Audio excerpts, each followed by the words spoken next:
I have a few businesses now. I've had the fitness centers in Tel Aviv. It's like 3 fitness centers for I think 9 years now. My main thing is e-comm at the moment. Like this year, we're about to get to 160 million people who are like 10 years younger than me. I think their expectations very much different than mine. You know, they're like looking for how to make money right now. They're very short term kind of like sighted, you know, they haven't tasted the real taste of life. They might think that it's only winning. You go to affiliate world and you see someone with a Lamborghini and a Ferrari and a penthouse and this and a yacht. I'm even gonna call them scammers.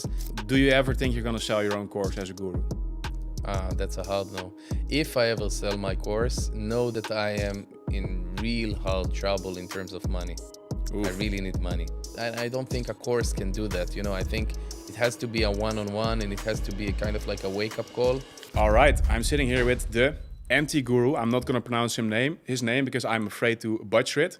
He wrote a book without monetizing it, and he has been doing pretty much every business model. And you see him on every affiliate, e-commerce, info, geek out event possible. Can you quickly do a short intro for the viewers? Yeah, so it's a hard name to pronounce. It's Maor Benaim. Maor Benaim. Yeah, and some people say Mayor or something, but yeah, I don't really mind.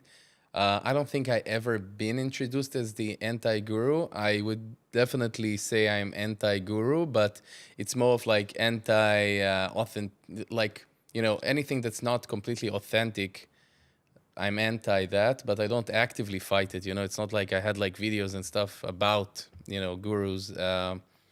Yeah, so I'm an affiliate originally. I would say now I'm mostly an investor and I'm into e-comm mainly. That's like the majority of what I spend my time doing. Mm-hmm.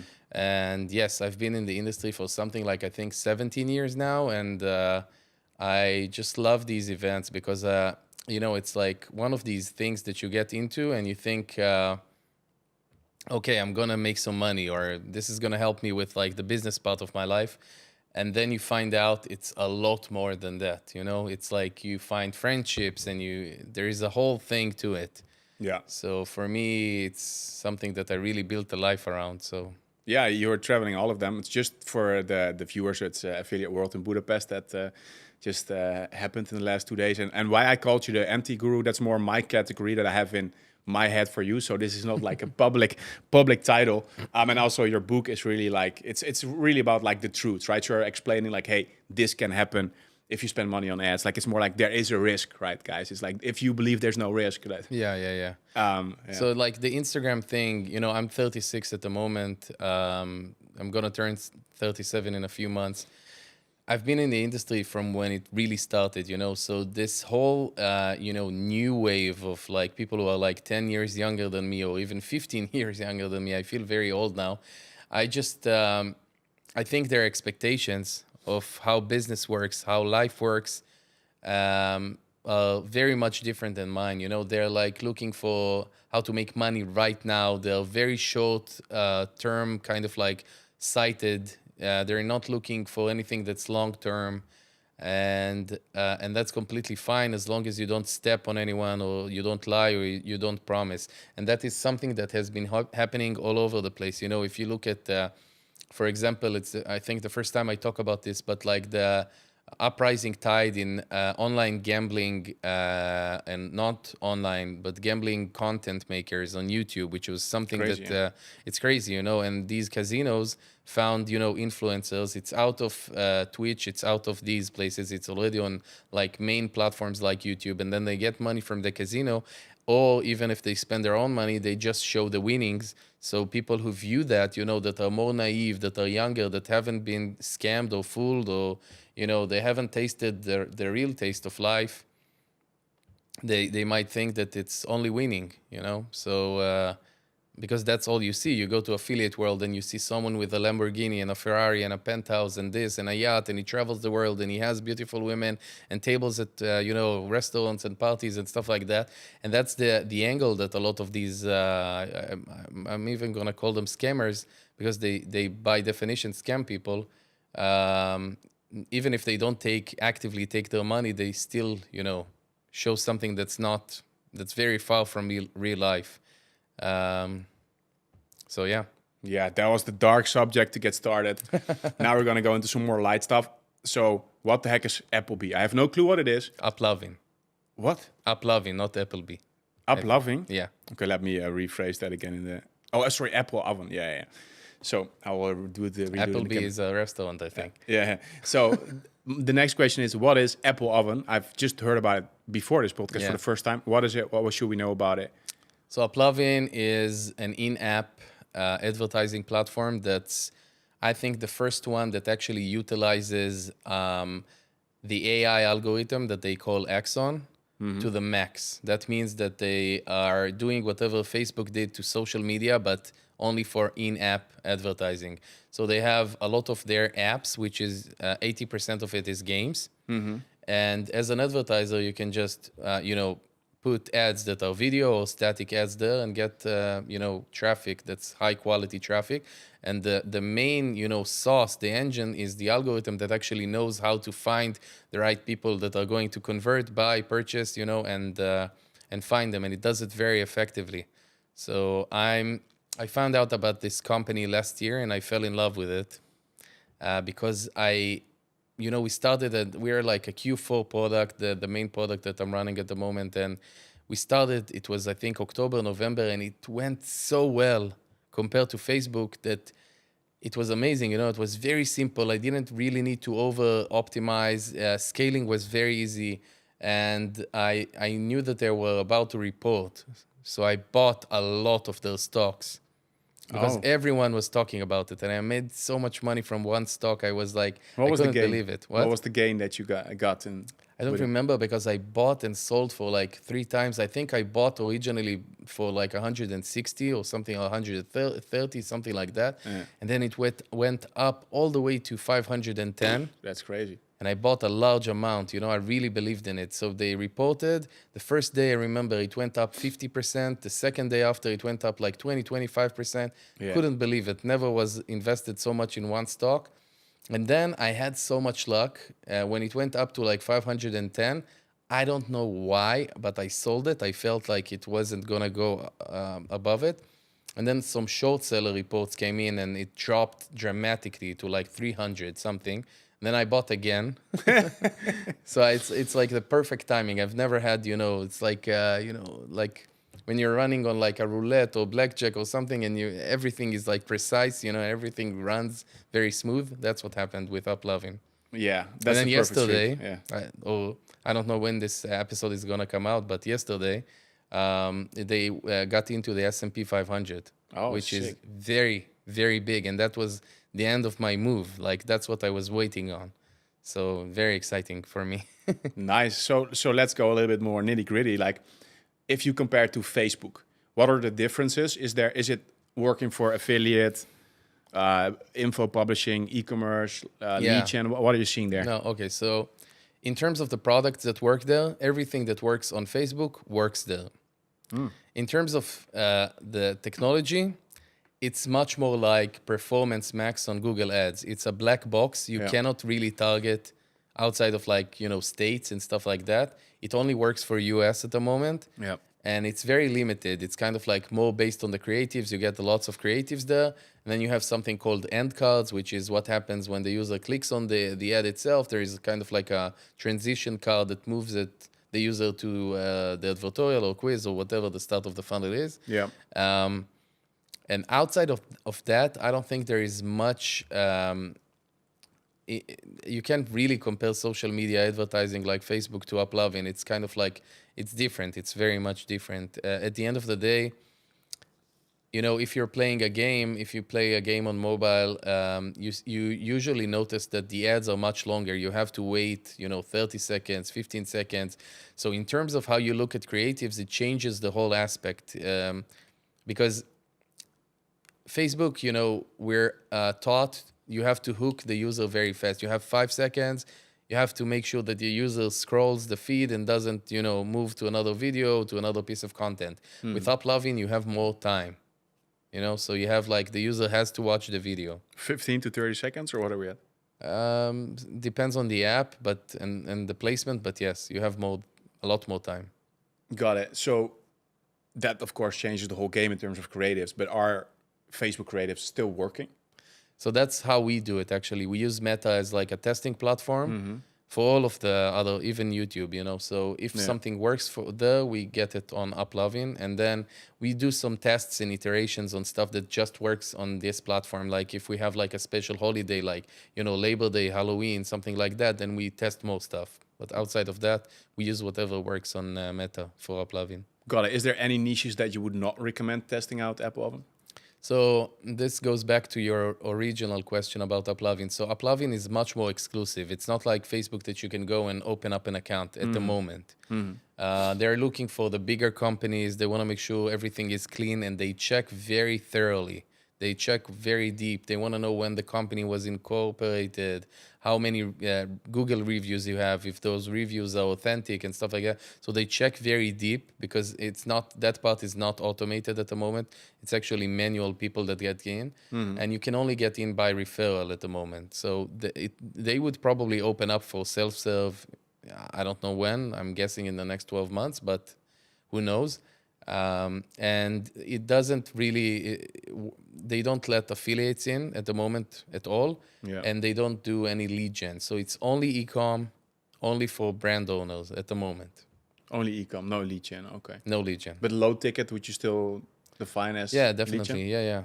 That would I wouldn't define it as lead gen. If it's low ticket, it could be like an e-comm product that's just like low ticket. Yeah, but still sending it to a VSL and then selling e-comm, or that's too much on the lead gen side, or like info. I mean, if you grab like a person's information as like a hook at the beginning of the funnel, I don't think it's lead gen.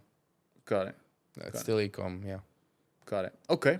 So that's then something that most people have to start looking into the upcoming months when it goes live. Yeah, and it's definitely a big opportunity. It's like Facebook in 2015, 16, it's very big. The prices are very good and the quality is very high. Yeah, and like policy-wise, like what are you seeing there? Super strict. Super strict. Like More strict than TikTok? TikTok has lots of false negatives, positive, negative, whatever how you call it. It's basically lots of stuff that's not really an issue, and the system kind of like falsely flags it. On Applovin, it's just more strict in a way where, for example, if you use AI in your creatives, you have to put on a disclaimer that you used AI. Or if you have some kind of like promise, it could be, okay, not just the usual promises like you're going to lose weight very fast or you're going to be that. But even for us, we have like a portable air inflator. And we say, okay, you're going to be able to inflate your tire in like 30 seconds, 30 minutes, whatever. You have to put a disclaimer there, so because not all tires are created equally. And that is like a big disclaimer that's like distracting from the main message? Or No, that's I like... wouldn't say that, no. Okay. So that's still quite flexible in terms of what you can do there. So you're using this like heavily now for e-comm. Yeah. And that's also what you're doing right now, right? You're at least involved in the e-comm space and you're investing in e-commerce brands. So right now I'm kind of like diversifying my investments because up to 2020, I didn't know anything about investing. Was like, all of my money was sitting in my bank account.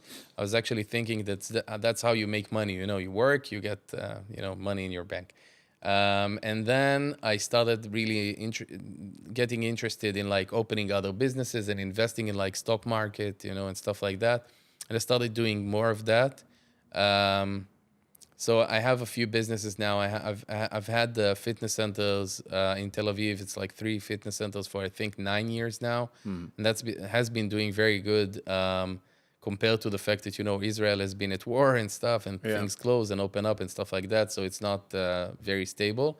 And then my main thing is e-comm at the moment. Like this year, we're about to get to 160 million, which is very big. And we're hoping that by next year, we're going to get to somewhere around 200 to 220. That's kind of like the milestones that we have put on. We're doing it with a very narrow structure in terms of the amount of people in the company, in terms of the amount of platforms. We're very much focused on the, stuff that works for us. So is that one brand or like multiple brands? So the Air Moto is the main one. That's like the main brand that we have at the moment. But we do have a few more that we're about to launch, and one more that's already has been launched. Yeah.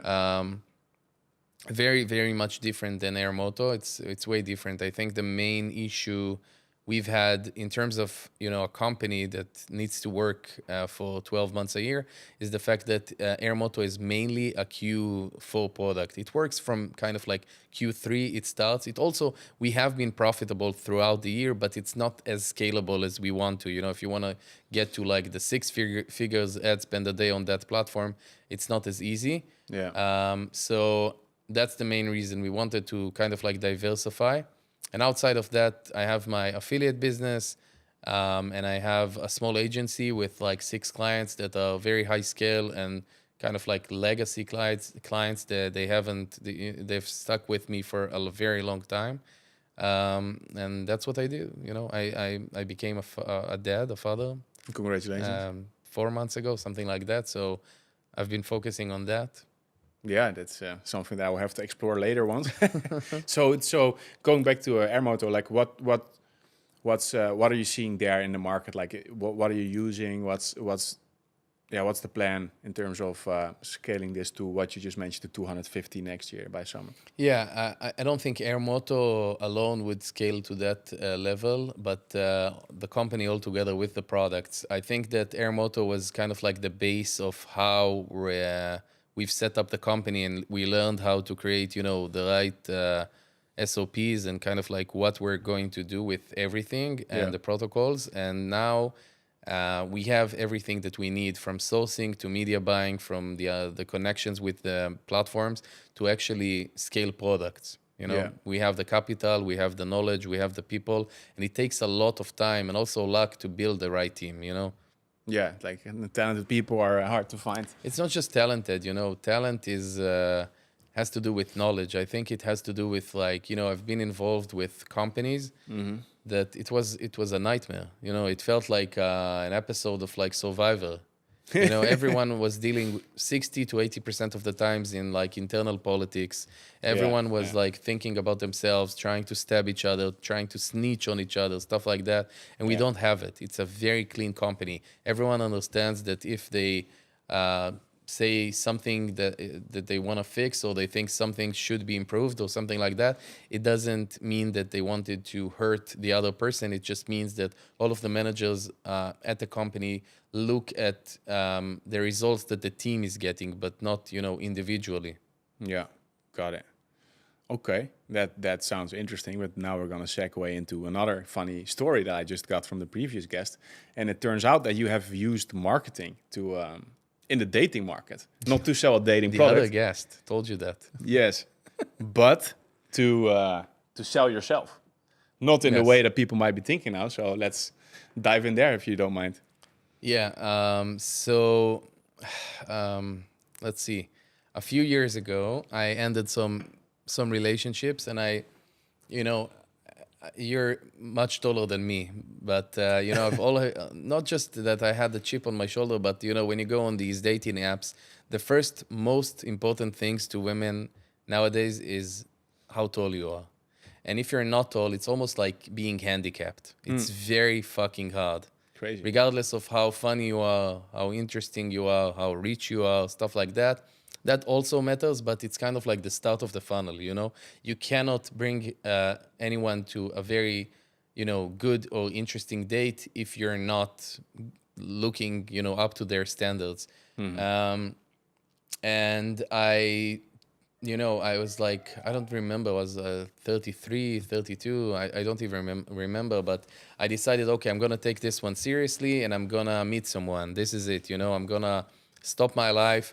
I don't want to get to like when I'm 40 and then I want to meet like younger women. And it's like the game really changes when you're like 35 to 40. And then it's very hard to find someone if you don't, want to be flexible and settle for lots of things.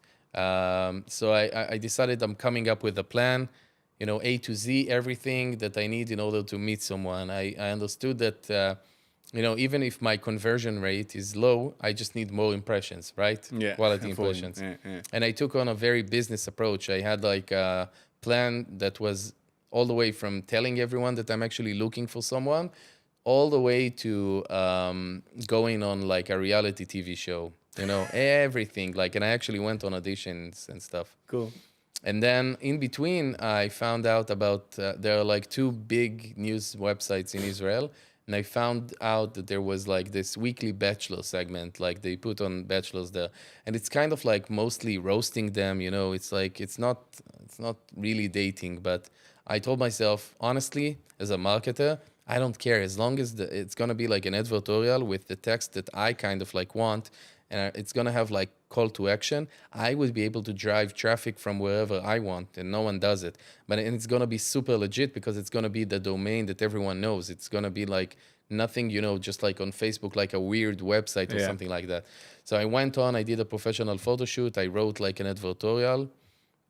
I sent it to my friend to refine it, and then I sent it to someone else that was writing for like a TV show, like the Israeli SNL. And then I created a campaign on Taboola. I did like a whitelist of. I took off all of the sports websites and stuff that All I the guy didn't stuff. really want. Yeah, the guy stuff. And and I launched, and because I drove so much clicks, the internal system thought it was really trending. So it went over, the Eurovision that was going on at the time. And No it was way. really, and all of the RSS feeds kind of like grabbed it to other news websites. And everyone I know, Israel is like 10, I think, million, in terms of population. And everyone saw it. So there was a sunny side to it and a really dark side. Oh man, that's The dark side was that in the comment section, people can write anonymously, and you get everyone that hated you, everyone that you had a fight with, and they write really nasty stuff. It's not fun. You really need an elephant skin, to. It's not fun. It brought me to my knees. It's like you wake up in the morning, you see 20, 30, 40 more comments that are mean, that are horrible. And then you also get, reactions in the streets that's not fun. The sunny side to it is that I got a lot of messages, and I started doing the whole funnel. I told myself, first of all, I'm gonna answer everyone, period, and then I'm gonna, I filtered, messages, and then like a conversation on the phone, and I went on a lot of dates. But then my wife actually got. I met her through kind of like residual organic traffic, kind of like a buy side effect of the advertorial, which is I went on like a conference that had to do with investing, nothing industry related. Yeah. And then one of her colleagues told me, I think I know you from somewhere. I was like, maybe the gym, maybe this. And he said, no, I think the article. And then he added me on Instagram and told me you need to meet her. And then I met her, and that was it. So I got married without settling to an amazing, beautiful wife that's also an amazing human being, and she is exactly what I wanted for my life. So I settled for, nothing, from the outside or inside, and she's like the perfect mother. It's everything that I needed to really get, my life to the next stage. And we moved on very, quickly. I think after 9 or 10 months, I proposed, and now we have a baby. We got married in September. The baby is 4 months old now. Beautiful story, yeah. Yeah, it's. I feel like, in all honesty, I feel like 50% of people that I tell this story to think it's, very entrepreneurial, and someone's taking their own faith, into their own hands, and it's amazing. And 50% think that it's desperate.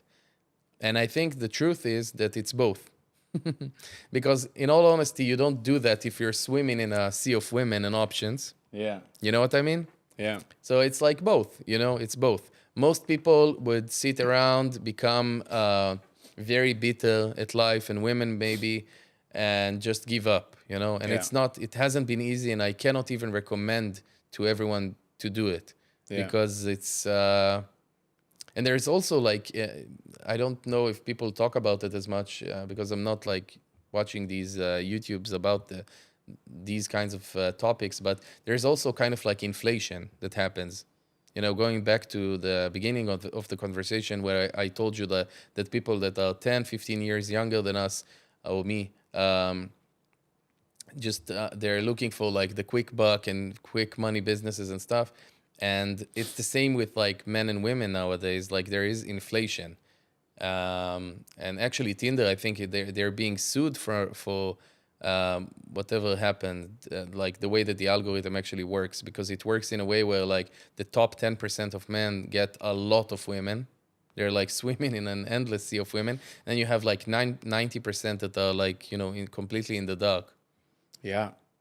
That's crazy. I would love to dissect this a little bit more as a marketer. So when you wrote that editorial slash article, was that inspired by Gary Halbert or like any other stuff, or you just came up with this yourself? No, I just wrote it myself completely clean. I never saw anyone else that has done it or got inspired by anyone. And I sent it to my friend who kind of like is a good writer. And then I found someone who I wanted to make it a little bit more professional and funny and stuff like that. Yeah. So I actually paid to make it a little bit like that. And then Dave also edited it. They chose the headline, which I never chose. I think the headline was like something like, I made my first million by not going on dates. A lot of the responses was like, a million is nothing. I was like, Damn, that's crazy. Yeah. But what was the core message that you put in there? If you don't, wow. if this is too personal, you can... No, nothing is too personal. I'm always an open book. I don't even remember, to be honest. I think it was mostly about me, what I like doing, that I like flying and I like hotels and that I enjoy this. Yeah. Stuff like that, Yeah. Okay. I don't even remember. It wasn't like a story. It was more of like, Yeah. yeah. Yeah, I mean, I think this is literally a beautiful example of what marketing can also do, right? And it gives you all the power. And nowadays, you kind of have to do it with all the Tinder stuff, right? If you want to stand out. Yeah, it's that's the inflation. If when we were kids, if someone would come with like a $20,000 car, they would be the thing, the thing that everyone wants to go to. And then it was like abs, and then it was money, and then it was relationships and money and friends and the amount of friends, and it's just like it keeps on growing. And when it became global, and rich people that are good looking can fly girls from here and there, it also makes it so that a girl doesn't even not just like chases a relationship, but she doesn't really fight when there is an issue, because she knows that her stock, dating is very much kind of like supply and demand. Then dating real estate. And, she knows like that she's like 25, and she knows that if she's going to break up, you're going to be in an issue, because she's going to be able to find someone very quickly. Yeah. So it makes it very easy for her to just like skip on to the next guy. Yeah. That's not a good character trait anyway. So then you're kind of lucky that you lose them. But the one thing that stood out to me, which is again marketing related, like you used taboola. Why did you use taboola specifically? What happened there? Good question. I don't know why. I think I wanted like a lot of clicks and cheap clicks, Yeah. and I wanted low CPMs. I don't think I was even running another campaign back then on Taboola, and I really wanted to be able to target specific websites inside of Israel. Good question. I don't know what kind of just like other news websites that are like, yeah. I don't know, maybe I should have targeted on Facebook. I could have targeted by age and stuff. But in all honesty, the better quality came from the third and second kind of like circles, Yeah. The direct one was not good. Yeah. The direct, people who actually saw it and then responded, it wasn't good in terms of quality, let's call it, I mean, it makes sense if you're saying that you made $1 million, that kind of attracts. No, it didn't. I'm not talking in that sense. People Okay. think that it attracted like gold diggers and stuff. It doesn't work like that in Israel. Okay. But even if you talk about that, how it took me so much time to learn this. When I finally met my wife, I was so good at dating, and I was so good at like making these conversations. But it took me a lot of time to understand this. I was very naive because I didn't come from a rich family. And then when I started dating, all of a sudden I had some money, Yeah. And then I thought, oh my God, I'm gonna buy this BMW. Girls are gonna love it, and I'm gonna have so many options and stuff like that. And it didn't happen. And then I told myself, oh my God, you know what? I'm gonna live by the marina at the beach. I'm gonna have like a beachfront, small studio apartment, amazing. Yeah. And it didn't move anything. And then I told myself, you know what? I'm gonna get a Pomeranian. Girls love it. I'm going to walk with her down the street. Nothing happened. And then I thought, okay, people need to know that I have money. And as much as I shoved it down people's throats, it took everything that I wanted actually further away. So it took me a few years to actually digest what I had, digest the new situation. When you make so much money, you want other people to know. Yeah. When you're like a student and you're like a millionaire now and stuff like that, you want everyone from your past, friends and stuff to know. But no one actually responds good to that, because people actually, everyone wakes up in the morning to advance their own interests, even you and me, and that's completely fine. But people actually look at it as like a mirror. When you tell someone, hey, I made a million yesterday, they're going to look at themselves and ask, what have I done wrong not to have, the same amount of like money or the same result that this person got? So for dating, it's the opposite of business opportunity. You don't want to mention the money. You want to mention the money, but you don't want to mention it in a direct way. You want to be, again, it depends on what kind of girl you want, but the smart way, if you want the high quality, the smarter person to live your life with, you want her to kind of like know by proxy. So for example, if you and me were to go to a bar and you were to tell the girls, after kind of like creating a small kind of like connection with them, hey, this guy does this and that, that's much cooler than, saying, hey, blah, blah, blah. Yeah, got it. All right, we are on the clock, so I'm going to skip to my favorite next subject, and that's VSL. So I really love VSLs because the internet is 80% video, so I really love and believe in VSLs and the skill that it brings. Are you doing anything interesting new nowadays with the VSLs? We're actually trying out a lot of, I think you're correct, that you love VSLs, and I think it's a very, very, very big untapped opportunity, because VSLs, 80 or even 95% of them are mostly related to scammy products that are kind of like affiliate type, Nutra, blah, blah, blah, blah. Yeah. But I feel like as an angle, there is a big way of doing it with very legit products, as a way to market it. Like, for example, no one that I saw is doing that for GLP-1s. For example, the Ozempic, semaglutide, all of the injections for weight loss. So that's, for example, a way that no one actually utilizes it. If someone, and that's what we're trying to do, takes, a very legit product and uses VSLs, I think there is definitely a big opportunity there that people are not tapping into. Yeah, is there anything new that you have been testing that has been working, or that you are like gonna test out in the future that you think might? We're gonna do it for our products. Oh, okay. Yeah. Yeah. And in terms of like optimizations, in terms of the ads side of things.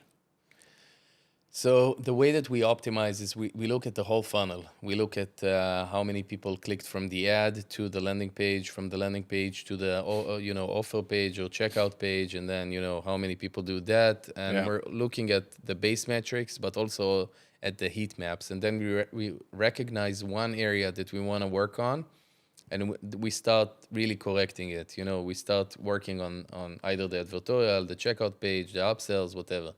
And for that part, the VSL part, we just want to come up with like the original, version, and then come up with like iterations and stuff like that to it. So, yeah, got it. All right. Let's see how that will go for you. Then maybe in 2-3 years, there will be $100 million story in it. Now, I put your book here, so, to give a little bit back for you doing this podcast for free, for the record, by the way. Appreciate it. Why did you read the book? Because I didn't get a call from a sales guy asking me to buy some high-ticket product. Like, what was the idea with the book? Yeah, the book is just like my YouTube. It's just like the other stuff that I do. It doesn't have a back end. It doesn't have a course. It doesn't have, join my agency, buy my whatever. The book started as like an idea. I was flying a lot. I had a lot of experiences and a lot of situations with like partnerships and stuff like that. And I really wanted to start writing it. I didn't know what is it going to become, and I didn't know how hard it is to write a book, because writing a book, you start and then you finally understand that it's not as big your idea as you thought, so you need to make it a lot thicker. By when I started writing it, and even by the end, ChatGPT wasn't even available, so it was all handwritten. Yeah. And then you don't know about the developmental editing that you need to do, and just like it's a nightmare. Um, it's just I just wanted to have that kind of like golden nuggets that I learned from therapy, from business development, from the business coaching that I've done, and write it, inside the book. Me personally, I'm a very slow learner. When I learn, I execute extremely good. But I'm a very slow learner. So when I came into the industry, I was very naive, and I didn't have like my dad wasn't like really coaching me in business or something like that. So I didn't know anything about investing, and I didn't know anything about people. And I think that I had up to even like a year ago, um, kind of like the wrong model, so in my head, around how a friendship needs to look like, and around how a business partnership needs to look like. I thought that it was very something a lot more loyal, something that stays for a longer amount of time. And I was very much disappointed when I encountered certain situations. But as I said, now I look at things differently. I think that life is like in terms of the partnerships and relationships that you have, it's kind of like a train, and people, there are stops, and people come in and come out. That's completely fine. Nothing needs to be like a Catholic wedding where you can't get divorced or something like that. But yeah, the book is just like a bunch of stories that has to do with like the industry, in the context of the industry, but kind of like psychological and stuff like that. Yeah, and no one's gonna call you to buy anything around the book. Yeah. Did you get anything back from the book where there was somebody who was like, "Oh my God, this was amazing. This changed my life," or any new So partnerships? I Or believe that the good stuff. By the way, this has been researched for a long amount of time. If you divide everything to kind of like black, gray hatish, and white hat always makes more money at the end of the day.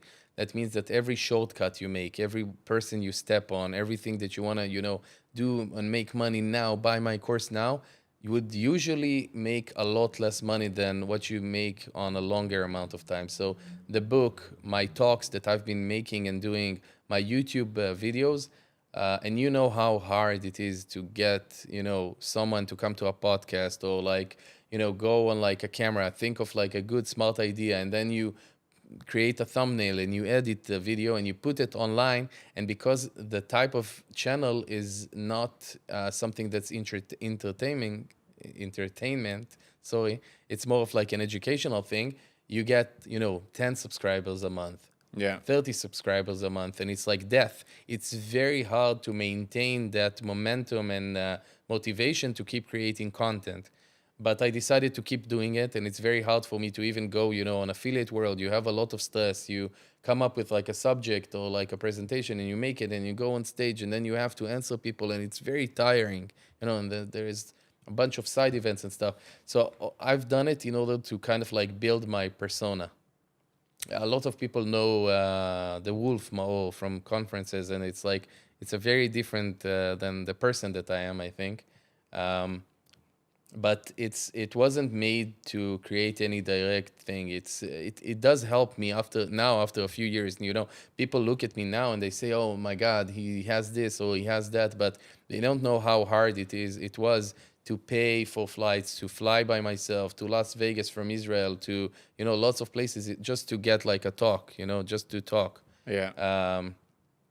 So right now it helps me in lots of ways. First of all, it's an ego trip. It's nice. You go on stage, it's nice. People like you. Some people don't.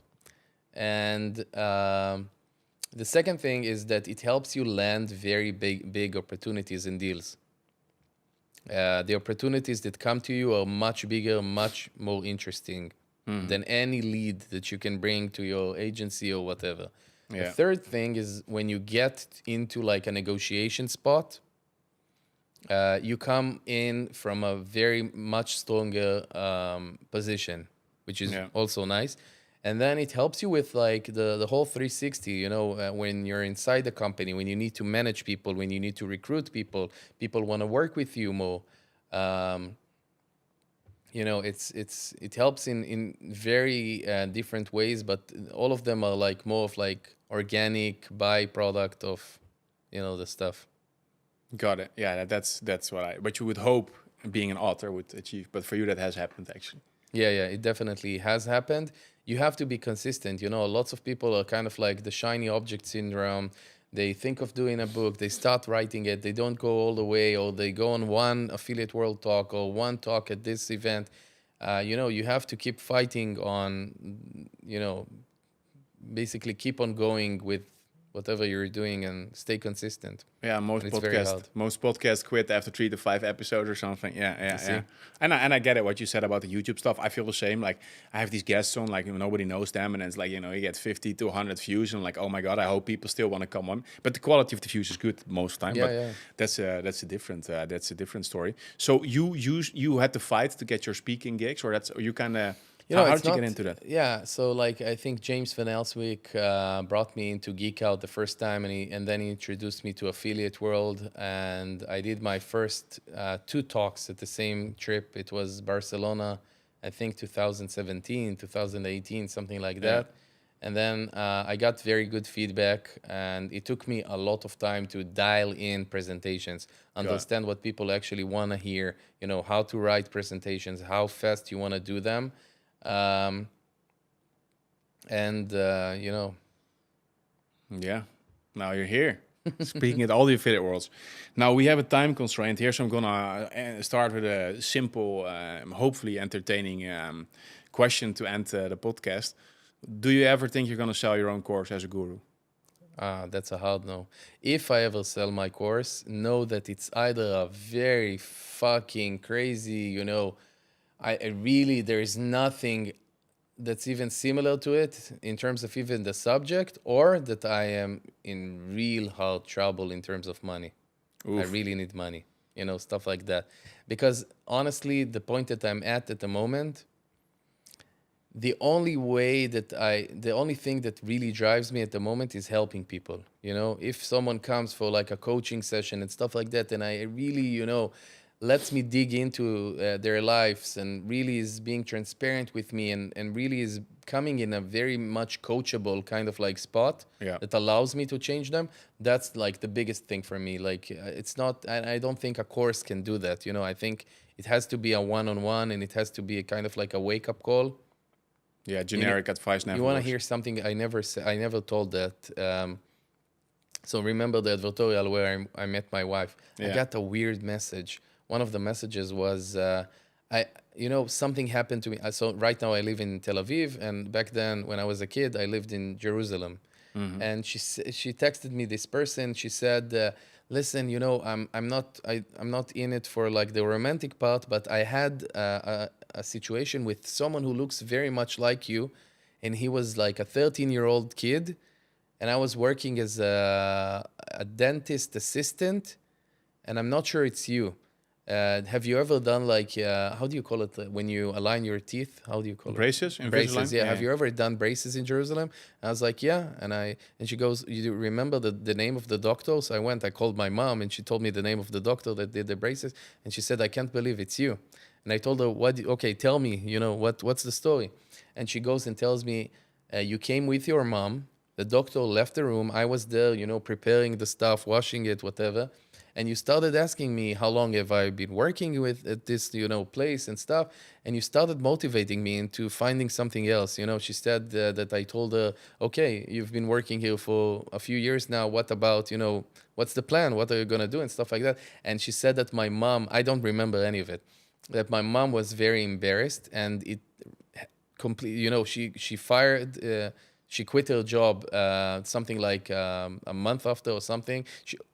She opened up her place, and it changed her life, So I was like, that's kind of like a sign. You don't get many of these messages, after, I don't know what, like 20 years or something, that, this is really my motivation. My motivation isn't, I don't need anything materialistic anymore. Oh, I have everything that I want. You know, I do want a bigger apartment. I'm gonna get it. I have the money for it, but it's not like, you know, I'm okay in terms of finances. So my main motivation would be changing people's lives, and if I can do it by standing on stages and getting, you know, some tactical stuff, but also providing people help with, like, you know, I've been to something like 45 therapists up till now from when I was in the kindergarten, you know. So I have a lot of experience with dealing with, you know, depression or like the partnerships or women, romantic stuff, you know, my parents, and I feel like I have a lot to contribute. I have 100,000 questions about how you find these therapists, but I want to be respectful of your time. And thank you for the beautiful story to let's piss off Anytime. more bosses and make sure more people quit. And thank you very much for being here. It was amazing.